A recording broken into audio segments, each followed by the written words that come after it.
sempre no Campeonato Nacional de Equipas Mistas, séniores, terminando no terceiro lugar. Esta é a prova mais importante do badminton português. O vencedor tem acesso à participação na Taça dos Campeões Europeus. Nuno Santos, Diogo Silva, Tiago Veloso, Luís Bahia, Miguel Pinto, Rui Mendes, Margarida Roque, Carolina Passeira, Margarida Soares, Ana Santos, Carolina Marques e Rita Dias são os nomes então que fizeram com que a Académica ficasse então neste terceiro lugar, a igualar então a melhor marca de sempre. Connosco aqui no Cada Atleta temos Diogo Silva, que é o presidente eleito da secção, também é atual diretor, treinador e atleta, e também Celso Bahia, que é monitor e tesoureiro da secção. Eu, antes de tudo, agradeço a presença dos dois, do Diogo e do Celso, e começo pelo Diogo. Diogo, muito boa noite. Pergunto-te, então, este terceiro lugar, era isto que esperavam para este campeonato? O terceiro lugar era o objetivo mínimo que nós tínhamos estabelecido para esta prova. Se fosse há alguns anos, nós ficaríamos muito contentes com o terceiro lugar. Nós, nos últimos anos, temos conseguido, de forma consistente, manter-nos na primeira divisão. Portanto, à medida que as épocas vão passando, nós temos tentado ser um bocadinho mais ambiciosos nos nossos objetivos e, portanto, nós partimos para esta prova com consciência de que o terceiro lugar era uma classificação perfeitamente ao nosso alcance.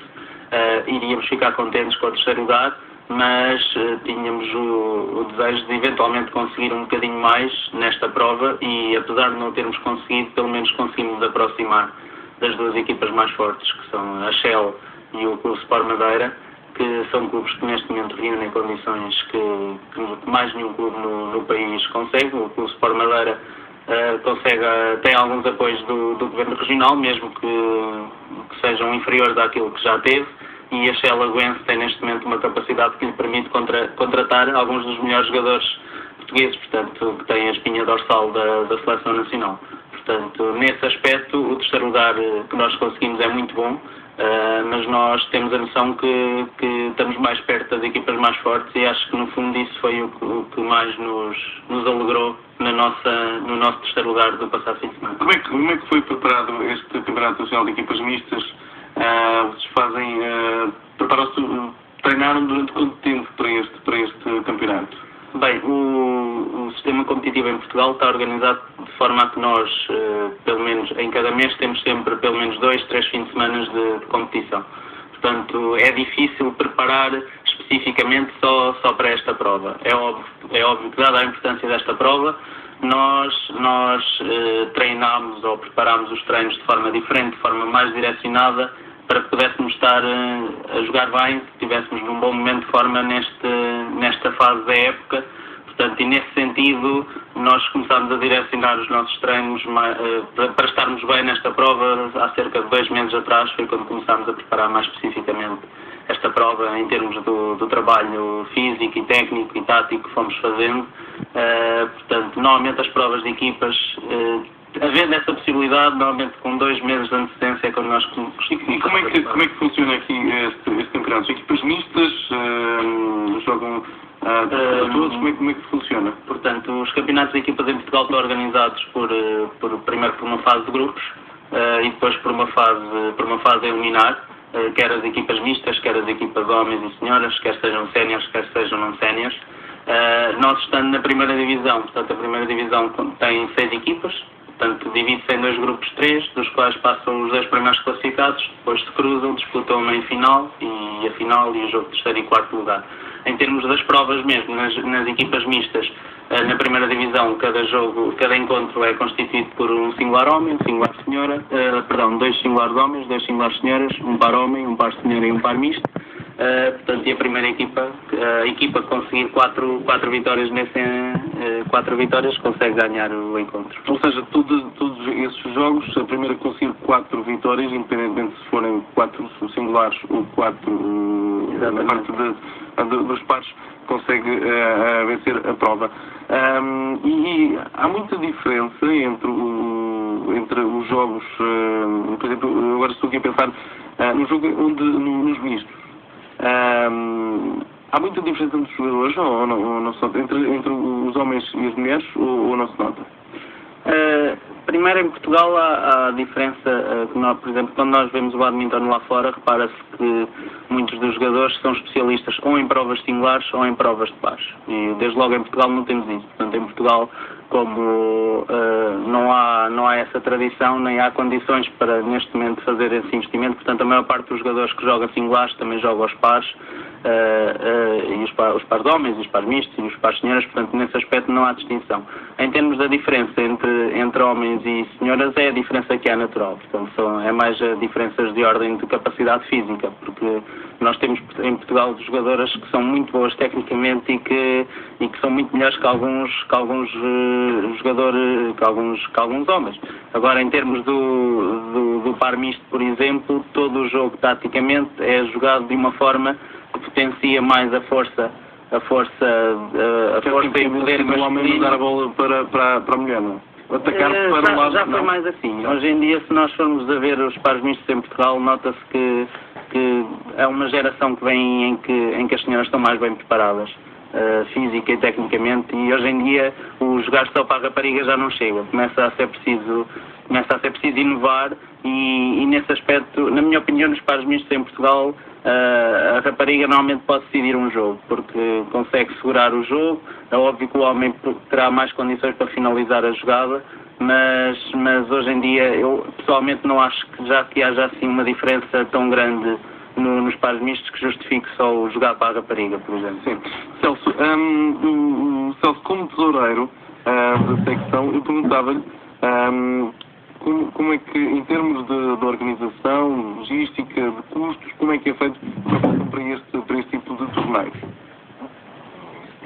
Neste momento temos tudo à base de cotas que os atletas pagam, porque neste momento a académica não tem dinheiro, tem muito pouco dinheiro, nós vamos juntando, vamos comprando aqui, organizamos torneios para receber algum dinheiro, então temos estas provas, das quais nós só pagamos a viagem e as bebidas, porque não há hipótese.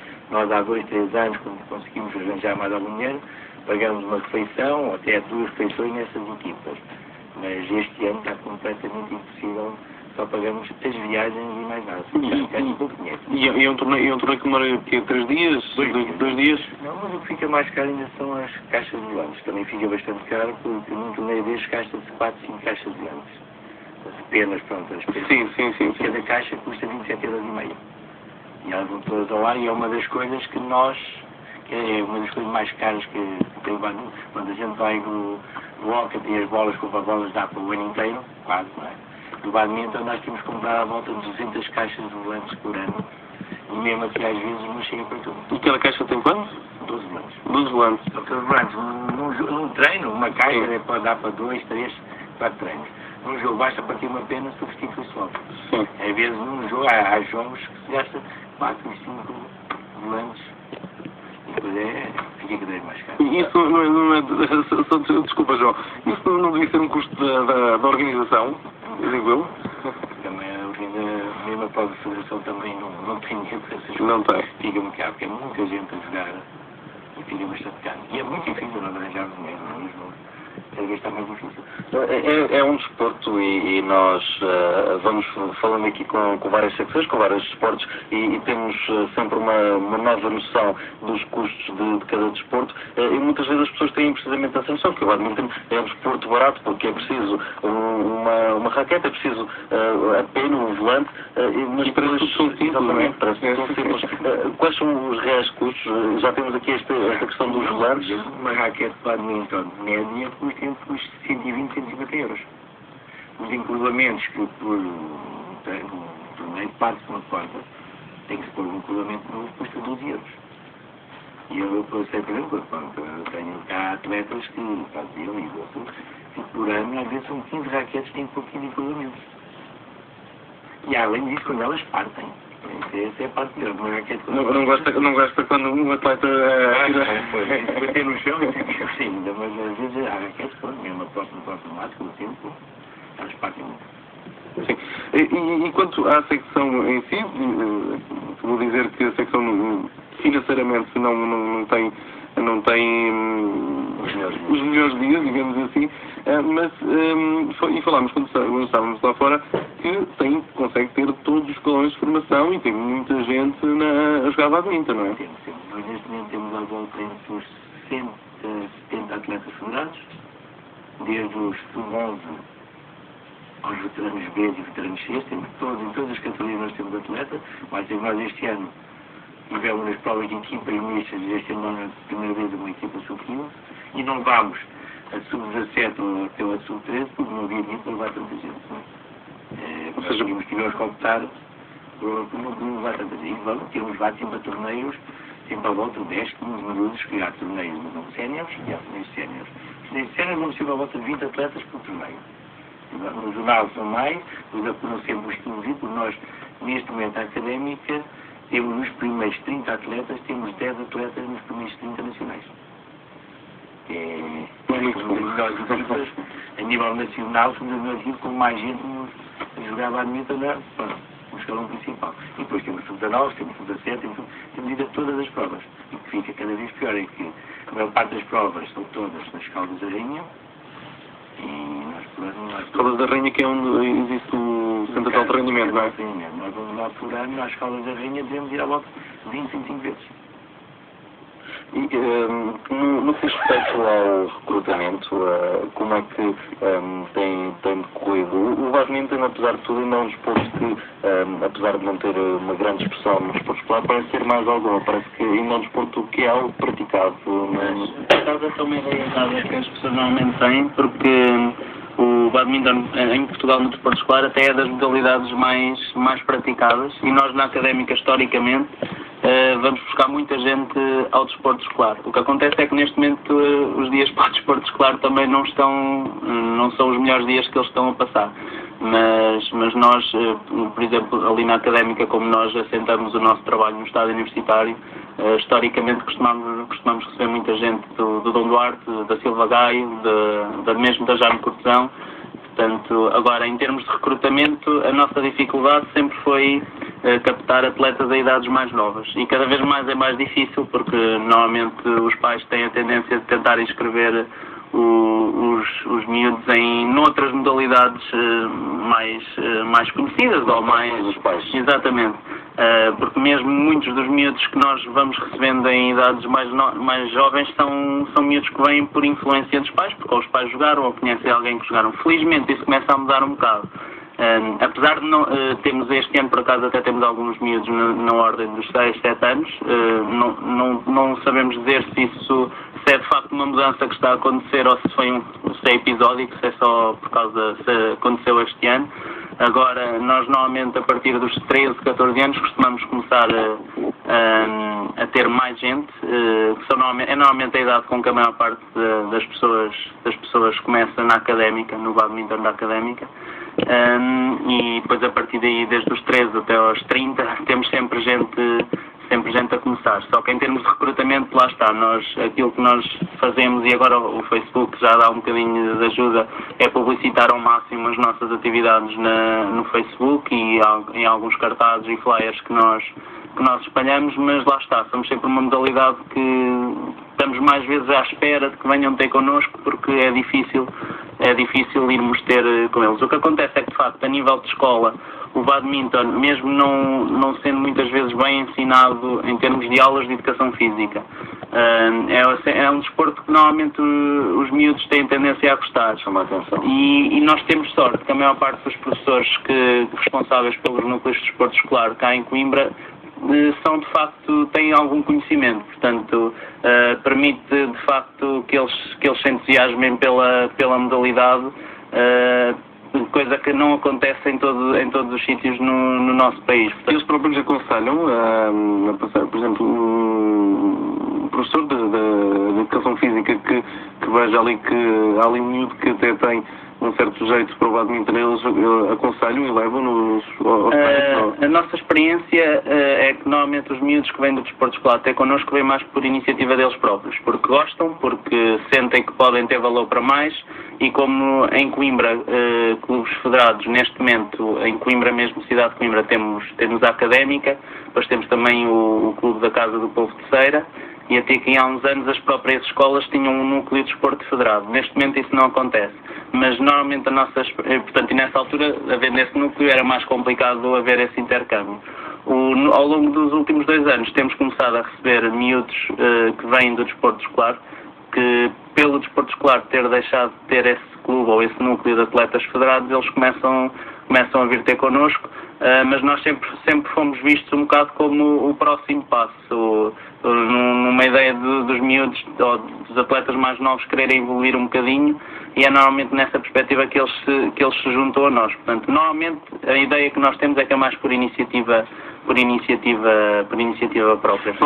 As próprias secções não têm, não faz, por exemplo, divulgação nas escolas primárias? Nas escolas primárias tem sido complicado fazer essa divulgação. Nós, normalmente, a cada 2 anos tentamos fazer atividades de divulgação nas escolas, mas normalmente é mais fácil fazê-las nas escolas que já têm esses núcleos de desporto escolar bem desenvolvidos, como o Dom Duarte, Eugénio de Castro, a Brutero, a Escola de Taveiro. São escolas onde já fizemos atividades de divulgação.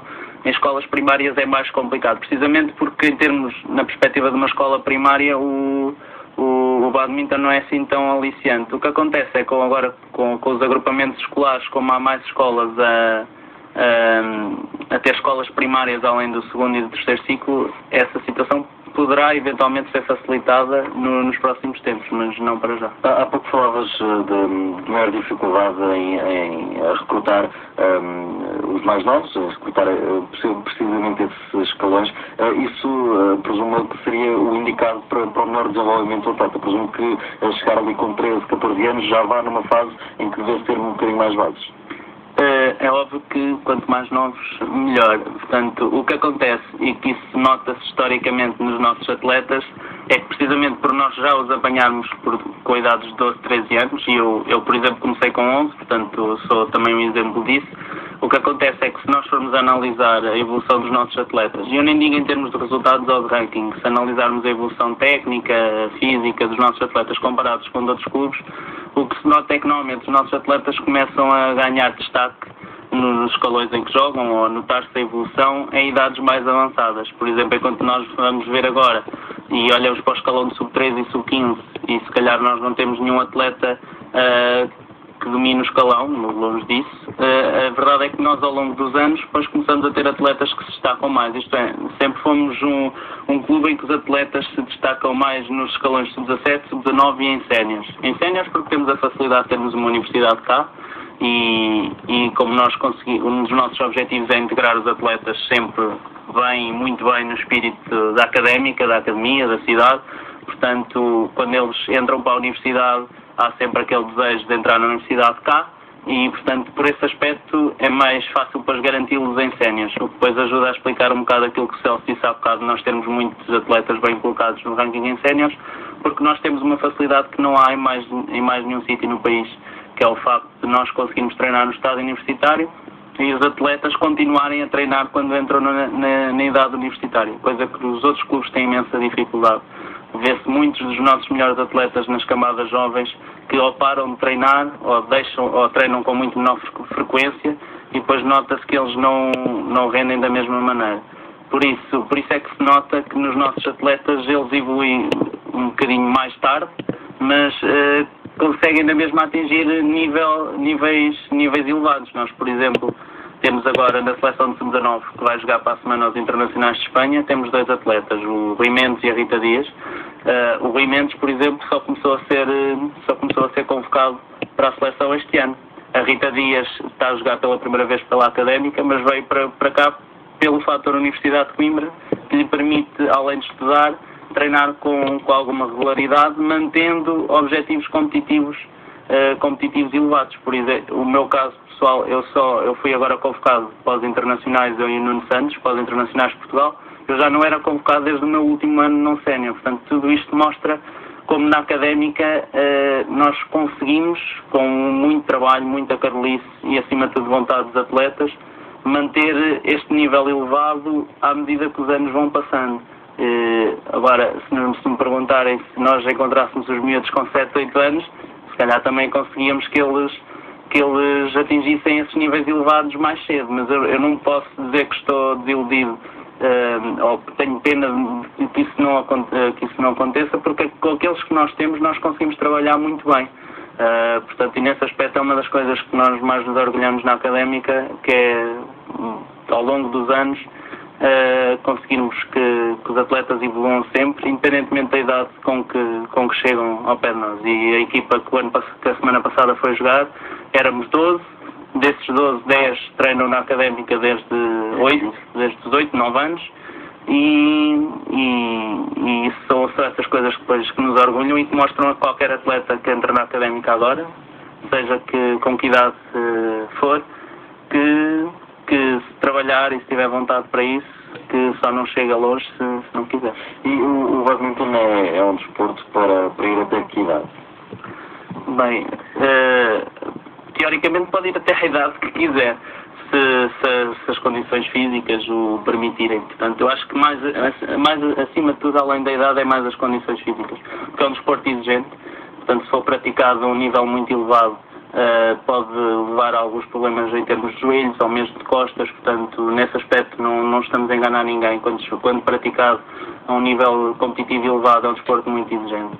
Agora, para quem quer o badminton por lazer ou recreação, pode ser até qualquer idade. Para quem quer o badminton como uma forma de jogar ao mais alto nível, também pode ser até qualquer idade, tendo em conta o que o corpo deixar.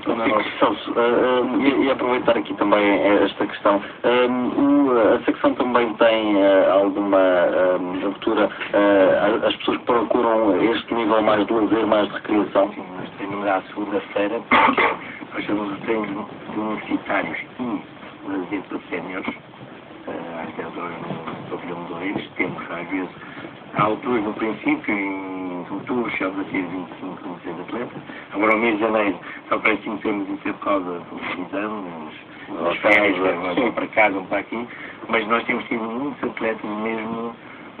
Nós somos atletas universitários, alguns são de lazer, outros vão lá ficar, aparecem muitos atletas que jogaram, que deixaram de jogar há 10, 12 anos, aparecem para treinar e pronto, eu não estou a dar para o Diogo estava ali a dizer, uma das coisas que nós temos menos minutos é que nós não temos treinos a horas certas. Por exemplo, treinamos da quarta e à sexta, das 4 às 5h30, que é uma hora muito lá para os minutos. Embora mesmo assim continuamos aqui 15, 20 minutos a treinar, 25, é uma coisa bem. Só temos à quinta-feira, temos das 6 às 8. O pavilhão está todo ocupado. Nós tivemos azar há 3 anos, quando a Secretaria de Desporto resolveu abrir os treinos à tarde. Nós tínhamos no pavilhão 3 às segundas, quartas e sextas. Só que eles, por nosso azar, passaram a ter aulas e dos dias todos que haviam de escolher as segundas, as quartas e as sextas. E o badminton ficou assim, pronto, na faculdade, com direito, não devia fazer nada. E nós conseguimos arranjar aqueles treinos das 4 às 6, que eu estava com muito medo, mas mesmo assim continuamos a ter 15, 20 minutos, às vezes aparecem 20, 20 e tal minutos, que é às 4 horas da tarde, que me mete numa confusão. Como é que eles lá aparecem para mim? Mas eu fiquei de sorte, nos últimos 2 anos, tive muita sorte em ter esses minutos todos. E nos universitários, chega muita gente que chega a Coimbra, procura a secção para continuar, como o Diogo dizia, para continuar aquilo que já fazia e para jogar mesmo em competição, e também se perguntava se, em termos dos alunos que vêm estudar de fora, os Erasmus, por exemplo, se procuram a secção também. Nós neste momento temos uma, que saiu ontem, uma placa, foi só ontem embora, tive Erasmus até ontem. Agora escreveram-se, acho que 2 alemães que apareceram, para treinar, apareceram na segunda-feira. Nós temos tido já, nós há 3 anos achávamos que tivemos muito mais sorte, tivemos à volta, somos um grupo de franceses que apareceram à volta de 20 e tal, não sei como apareceram lá todos. Pronto, isso aconteceu. 20 franceses? 20 e tal franceses. Apareceram lá todos e todos queriam jogar lá mesmo. Era o treino que era à quarta-feira, mas apareceram todos aqueles só para brincar, não jogavam. Já cá tivemos uma chinesa que jogava bastante bem. Pronto, e isso às vezes aparece, essa rapariga teve que agora joga na Polónia, ela estava inscrita para e foi lá jogar a Liga dos Campeões, que foi lá mesmo jogar lá fora, ela jogava bastante bem. E segundo o que me contaram lá fora, a secção de badminton nos universitários, não há ninguém que ganhe, não? Neste momento não, porque além de nós jogadores nacionais, todos eles são estudantes universitários de Coimbra, mas o Diogo, o Luís Bahia, tivemos o Nuno Santos, que agora já não é, tivemos o Délio, muita gente, ganhámos um monte de torneios e de equipas que nos vencemos. E em termos de preparação para os universitários, é sempre uma questão que nós colocamos aos nossos convidados, porque há a preparação para os campeonatos, não é? Federados, e há a preparação para os universitários. É tudo englobado no mesmo? Como é que Nós, faz? na secção de badminton, temos uma vantagem, é que o grupo que disputa, neste momento, atualmente, o grupo que disputa os campeonatos universitários é praticamente o mesmo que disputa os torneios federados. Lá está, precisamente por essa política que nós temos de ter os miúdos desde cedo e os conseguimos agarrar e continuar na idade sénior, portanto, o grupo normalmente é o mesmo, portanto, em termos de treino não se fazem grandes adaptações. Às vezes temos atletas de fora que a nível federado jogam para outros clubes, apesar de estudarem na Universidade de Coimbra, mas como esses atletas normalmente também já treinam connosco, portanto, em termos de preparação não exige nada diferente. Lá está, temos essa vantagem, o grupo é o mesmo, portanto facilita muitas coisas em termos de desporto universitário. Às vezes, mas uma coisa que eu quero deixar clara é também que quem joga o desporto universitário também não é só esse grupo federado. Aquele exemplo que o Celso falou de atletas que se inscrevam nas classes de lazer e que sejam universitários e que queiram jogar, eles também podem jogar. Portanto, isso depois, dependendo sempre da localização do torneio e da disponibilidade que a académica tem para levar o número de atletas que eventualmente se pode levar ou não. Portanto, qualquer pessoa depois pode jogar no desporto universitário, e até porque o desporto universitário tem atrativos que o desporto federado não tem, porque o desporto universitário é mais... Há aquele fator de descontração e companheirismo associado ao desporto universitário com os outros clubes, com as outras faculdades, e neste momento o desporto universitário tem um atrativo grande que normalmente, em termos de badminton não há tanto, em termos de badminton federado, que é os torneios lá fora. Sim, e é isso que eu te ia perguntar, se lá fora também conseguem bons resultados. Bem, nós o ano passado ganhámos por equipas, mas na altura académica não reuniam condições para irmos ao Campeonato da Europa, que foi na Suécia. Mas, por exemplo, tivemos portugueses nesse campeonato que nas provas individuais, portanto, portugueses que as universidades conseguiram pagar a inscrição, que conseguiram chegar aos quartos de final, por exemplo. Nós participámos há 2 anos nos primeiros campeonatos, nos Jogos Europeus de Córdoba, e nós nessa altura em 20 equipas conseguimos ficar em 15º, se não estou em erro, mas viu-se que o nível estava aproximado. Nós este ano, tendo ganho agora o Campeonato Nacional, estamos a contar, caso haja condições por parte da académica, para isso ir aos segundos Jogos Europeus em Roterdão e ver o que nos reserva essa prova, mas historicamente nós conseguimos, eu diria que a Universidade Académica nos campeonatos lá fora costuma estar assim numa segunda linha das equipas. Não está ao nível das mais fortes, mas também está longe de estar entre as mais fracas, precisamente porque os nossos melhores atletas nas equipas universitárias também já vão com alguma experiência de jogar cá em Portugal ao nível mais elevado e participar em algumas provas. Em termos europeus, quais são as melhores seleções? As melhores universidades ou os melhores países, digamos assim? Em termos de universidades, nota-se que as universidades russas, as alemãs, são as que se apresentam normalmente ao melhor nível. Por exemplo, a nível de desporto federado, a Dinamarca é de longe a potência europeia, mas não tem muito histórico de participar, por exemplo, em provas universitárias de badminton. E agora uma questão que me surgiu agora. A altura é muito importante no badminton, ou não? A altura do atleta? Eu, quando tirei o meu curso de treinadores, nós tivemos um dos preletores que era jogador, que vinha vinha da área do voleibol, e na altura ele tentou convencer-nos que a altura podia ser um fator decisivo para um jogador de badminton. Nós na académica temos o exemplo exatamente oposto a esse, que é o Nuno Santos, que é provavelmente o melhor jogador da história da académica e que em Portugal foi o último campeão nacional antes do Pedro Martins, que foi o nosso atleta olímpico ano passado ter ganho.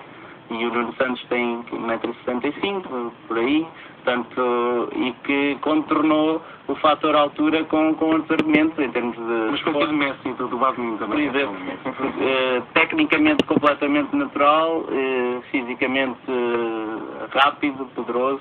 Portanto, agora, também se formos a analisar lá fora, nós vemos que a maior parte dos jogadores de badminton top terão entre 1,80 m e 1,90 m, portanto, agora não acho que a altura seja um fator fundamental. Pode ajudar, mas um jogador que não seja alto pode ser trabalhado de outras formas por forma a atingir resultados. Em Portugal temos vários Tem um centro de gravidade mais baixo, em termos de... Sim. Ou seja, é mais fácil. Exatamente. Eu perguntava agora ao Celso, na zona de Coimbra, no distrito, há algum... Como é que é feito?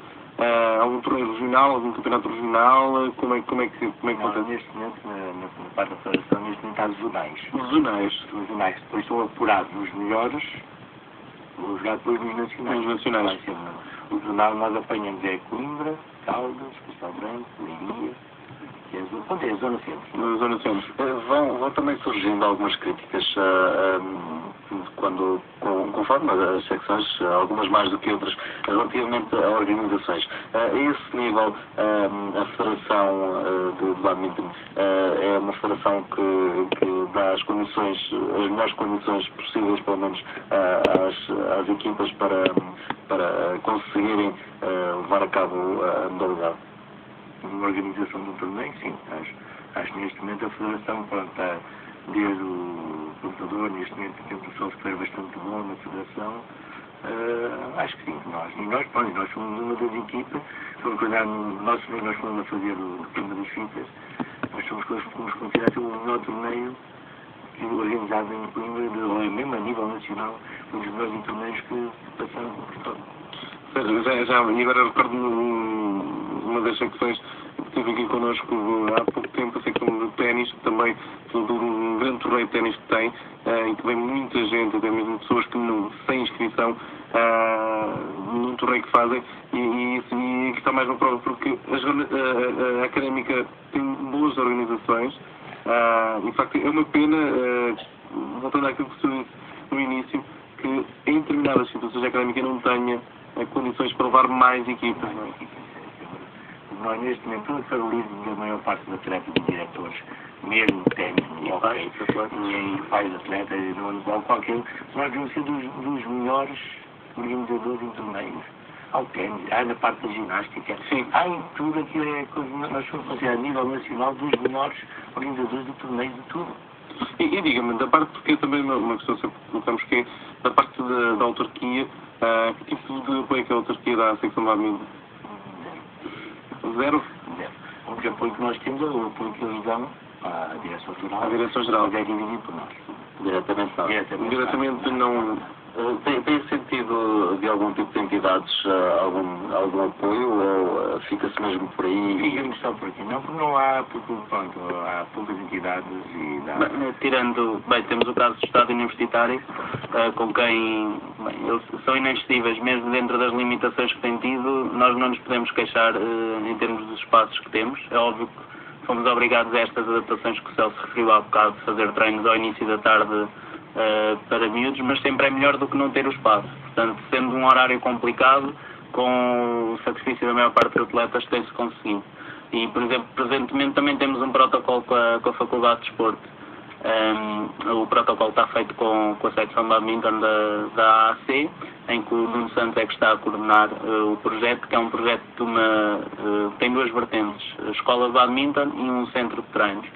Portanto, enquanto a escola de badminton ainda está a ser implementado, portanto a ideia é o Nuno Santos lá está a percorrer algumas escolas de concelho, precisamente a idades mais novas, idades preferencialmente de escola primária, e tentar captar alguns miúdos para horas que depois serão estabelecidas na escola de badminton e que irá funcionar no pavilhão da faculdade, que é o pavilhão 3 que eles costumam usar mais vezes, e tem a vertente de centro de treinos, que a ideia é captar alguns dos melhores atletas que depois treinarão com o Nuno Santos, em que o Nuno Santos assume as funções de coordenador técnico e de orientador, e nesse sentido este ano a Rita Dias já veio para cá, já está a usufruir, digamos assim, do centro de treinos.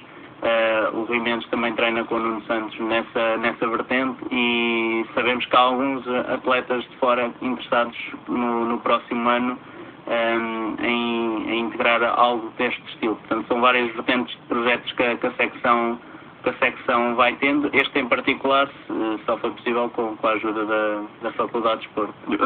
Acaba por ser um centro, não um centro de alto rendimento, porque isso é nas Caldas da Rainha, não é? Mas um centro de rendimento da académica, não é? Sim, até aqui, antes do centro de alto rendimento nas Caldas estar pronto, Coimbra chegou a ter cá o selecionador nacional, precisamente como uma forma de atrair os atletas, porque realmente Coimbra reúne condições únicas, que é o facto de ter a Universidade de Coimbra, que oferece, além da sua história, oferece garantias em termos de ensino e mesmo de saídas. E em termos de treinos, Coimbra tem a facilidade, no caso do badminton, que conseguiu sempre ter o apoio do Estado Universitário e também da Faculdade. Portanto, temos ali 3 pavilhões que, de uma forma ou de outra, num dia ou outro, estavam sempre disponíveis. Entretanto, isso perdeu-se porque não houve muitos atletas a aderir a essa vertente, portanto, de vir para cá estudar. Mas acho que com o tempo as pessoas percebem a utilidade de ter um centro desses géneros numa cidade, de uma cidade universitária, porque nas Caldas da Rainha, apesar de estar lá provavelmente um dos melhores pavilhões para badminton na Europa, que fazia mais sentido se fosse em Coimbra? Se fazia mais sentido, eu acho que sim, nesse sentido. Agora é preciso ver que a Câmara das Caldas dá um apoio à Federação Portuguesa de Badminton, que eu, por exemplo, não acho que fosse conseguido cá em Coimbra. Portanto, eu acho que um pavilhão daquelas dimensões, acho que, sinceramente, provavelmente não seria construído, se calhar, em mais nenhum lugar, tendo o apoio que tem, porque depois não é só construir o pavilhão, é manter a manutenção do pavilhão. E neste momento, apesar de o pavilhão é praticamente todos os fins de semana ocupado com badminton, dispõe de um ginásio que é explorado pela Federação Portuguesa de Badminton. Portanto, a vertente de ocupação por atletas que estejam lá a treinar frequentemente ainda não conseguiu ser implementada. Mas em termos de ocupação, a Federação Portuguesa de Badminton tem tentado dinamizar aquilo de várias formas. Cá em Coimbra, algo desse estilo faz sentido, mas cá está, nós temos conseguido contornar e há cada vez mais atletas que percebem as vantagens de tentar investir num percurso universitário em Coimbra e começam a perceber que a nível de badminton isso também é fácil depois de conjugar, precisamente porque nós temos acessibilidades fáceis. Em Coimbra não é difícil ir de um lugar ao outro em pouco tempo, e com a criação do Estatuto de Atleta Estudante aqui há alguns anos também começa a facilitar essas condições. Eu pergunto agora, falando mais do badminton a nível nacional, tu que já representaste a seleção e vais representar novamente, não é? Eu fui convocado agora, sério, em termos de representação oficial nunca tive nenhuma, vai ser a minha estreia. Vai ser agora. E vai correr bem, de certeza. Como é que está, comparativamente, por exemplo, a Seleção Nacional de Badminton, como é que as coisas correm, como é que, mais ou menos, como é que poderia fazer a pergunta? Qual é o lugar, se está bem colocado, se não está, como é que é a secção? Em termos de participação em provas internacionais, a seleção portuguesa não tem participado em provas internacionais. Houve uma fase, nós tivemos cá um selecionador estrangeiro que entretanto saiu. Houve uma fase em que a seleção de séniores não teve selecionador nacional. Portanto, só há cerca de um ano é que foi nomeado outra vez um selecionador nacional responsável pelos escalões séniores, além dos escalões de formação. E, nesse sentido, a participação em provas internacionais tem sido nula em termos de federação. Quando eu digo provas internacionais, é provas por equipas. Portanto, porque continua a haver vários atletas que, ou com a ajuda da federação, ou com a ajuda dos clubes, ou às expensas próprias, que participam nos torneios internacionais. Portanto, eu creio que Portugal, lá está, em termos de badminton europeu, não temos os melhores jogadores, mas também estamos num nível aceitável. E agora pergunto, se existisse um maior investimento na seleção de séniores para dar mais visibilidade, teria de certeza absoluta mais gente ao badminton, não é? À partida sim, é óbvio que isso teria de ser acompanhado também por resultados que se calhar que acompanhassem esse investimento, que é sempre a parte mais complicada.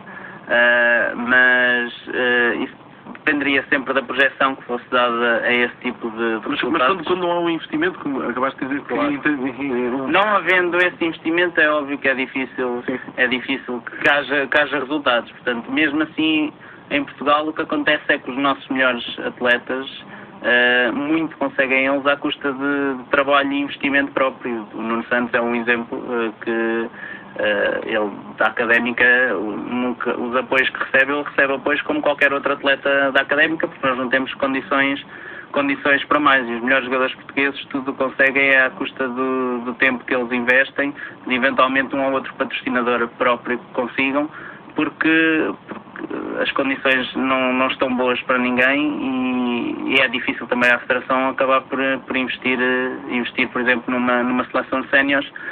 Neste momento parece que eles estarão mais apostados em investir num grupo restrito de alguns miúdos que estão a aparecer. E se calhar nesta fase isso poderá ser o que faz mais sentido, por muito que possa custar a nós que estamos agora no topo das nossas carreiras, mas eu não posso criticar isso. É óbvio que eu gostaria se calhar de ver, eu e aqueles que trabalhamos, por exemplo, neste precisamente está a decorrer o Campeonato da Europa de equipas homens e senhoras na Suíça. É óbvio que se calhar eu e os meus colegas gostaríamos de estar lá a representar a seleção nacional mais do que nunca, e sei que houve gente que trabalhou com vista a esse objetivo. A Federação Portuguesa não conseguiu garantir a participação da equipa no torneio, e nós estamos aqui quando agora podíamos estar lá na Suíça, os jogos até estão a ser transmitidos no Eurosport, portanto, mas são as circunstâncias que temos e também não nos podemos... temos duas opções, ou desistimos ou continuamos a jogar e a lutar. E quanto a essa projeção, tem algum tipo de acompanhamento de algum meio de comunicação, alguma visibilidade do badminton, seja a nível nacional e que... Neste momento, a nível nacional, a Federação Portuguesa de Badminton tem um magazine que passa mensalmente na RTP2, portanto... O magazine em si já existe há alguns anos, mas só no último ano é que ele começou a ser transmitido regularmente, e ultimamente o responsável pelos magazines até tem tentado encontrar alguns formatos inovadores que penso que estão a resultar e que podem aproximar o badminton mais das pessoas. Mas limita-se a isso. Eventualmente uma participação ou outra naqueles programas que às vezes nas televisões que vão às localidades, e às vezes quando é ali na zona das Caldas da Rainha, para fazer publicidade ao Centro de Alto Rendimento, nós costumamos ter lá representantes da Federação, alguns atletas que usufruem mais do Centro de Alto Rendimento, mas em termos de nível nacional é só isso. E em pavilhão, há muita gente a ver o desporto? Eu gostava de dizer que sim, mas não é verdade. Normalmente, em termos de torneios, a participação nas bancadas são os atletas, ou são pais de atletas, ou responsáveis dos clubes. Portanto, não há assim muito público a aderir. Há alguns torneios, aqueles torneios que são deslocalizados, portanto que não são organizados nas Caldas, como por exemplo o nosso Open Queima das Fitas, conseguem atrair mais algum público. Mas ir ao pavilhão não é fácil. Nós, por exemplo, no Open Queima das Fitas conseguimos que alguns jogos sejam transmitidos por stream para a net, e nós vemos aí pelos dados que recebemos que há público. Agora, para irem até ao pavilhão é mais difícil atraí-los. E eu aproveitava aqui, Celso, será que de alguma forma, o que é que estará aqui a falhar para que as pessoas não se desloquem ao pavilhão? Será que é a projeção? Será que, o que é em concreto? Será que é uma mistura de tudo? É uma mistura de tudo. Mas para mim é uma mistura de tudo. É falta de tudo, é falta de apoio, é falta de publicidade, que não há publicidade para o badminton, há muito pouca. Não há as grandes marcas de raquetes, marcas que não apoiam muito o badminton. Se apoiassem mais, acho que havia muito mais hipóteses. É um círculo, não é? Há um círculo, tem cá tudo ali. Eu perguntava ao Celso como é que chegou à secção de badminton. Há quantos? Eu vim para cá, fui o presidente eleito em 1978. 78. Depois saí, tive um outro clube, depois voltei para cá outra vez em 92 e estou cá sempre. Como é que... Você foi um dos fundadores? Não fui. Não foi. Como é que chegou a Coimbra e descobriu a secção? antes fui assessor, eu jogava basquete. Sim. Fui a basquete na académica, depois havia assessor de badminton, comecei a jogar badminton no Liceu Dom Duarte. Comecei a gostar, o basquete na altura foi naquele momento, em 74, 75, com a fundação do Académica, acabou a Académica e tal, teve muito mal, o basquete acaba na parte dos júniores, que eu era júnior, e eu começo a jogar badminton já como federado sénior. Nunca joguei badminton como não sénior, não é? E foi a partir daí que comecei a gostar, e é o viciozinho que estou cá até hoje. Tenho cá alguns filhos a jogar, pronto, e é o vício que fica. Como é que é ver uma secção a crescer e a evoluir e a ver tantas épocas diferentes, acredito? É uma coisa muito. Para mim, é uma das coisas que eu mais agora, nestes últimos 3, 4, 5 anos, estamos a evoluir cada vez mais, a ganhar cada vez mais. Nós antes, eu lembro-me em 79, 80, a primeira vez que nós íamos, era eu e o pai dele, fomos a um torneio em Lisboa, nós éramos lá jogar um torneio, nem sabia o que é que estávamos ali a fazer, e pronto, tivemos luta, conseguimos lá mexer com eles, e pronto, e agora nota-se que nós estamos, eu já tenho mais medo da académica. Eles quando vêm à académica parece que vem ali o diabo, ali com E depois chegaste à académica, não é? E tu, Diogo, como é que chegaste ao badminton? Disseste há pouco que com 11 anos, não foi? Sim, eu foi por volta de 99, 2000, portanto já foi há 14 ou 15 anos. Portanto foi por influência, já uma influência, não foi por influência direta do meu pai, que tinha jogado com o Celso no ACM e depois e na académica também. Portanto, por esse aspecto, a ida aos treinos é natural. Portanto, os nossos pais jogam, portanto é natural que a gente vá lá. Depois o ficar lá a treinar ou não, isso depois já depende mais da pessoa. Mas, acima de tudo, e porque numa primeira fase os resultados nunca surgem, nós vamos a torneios e normalmente perdemos até de forma